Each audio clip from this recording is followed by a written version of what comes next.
considering are two statements regarding the origin of life. The first statement, the earliest organisms that appeared on earth were non-green and anaerobes. This is a true statement. The earliest life forms were likely simple, non-photosynthetic organisms. These organisms were probably anaerobic because the Earth's atmosphere lacked oxygen, making aerobic respiration impossible.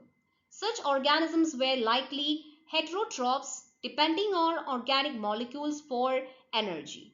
So that means the first statement is true.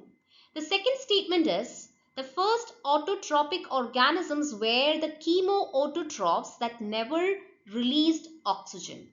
This is also a true statement.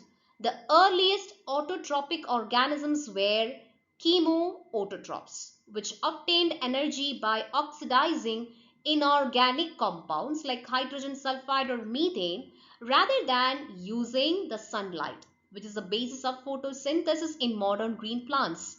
So these organisms did not release oxygen because they did not use water as a source of electrons in photosynthesis, unlike later, that is oxygenic photosynthetic organisms.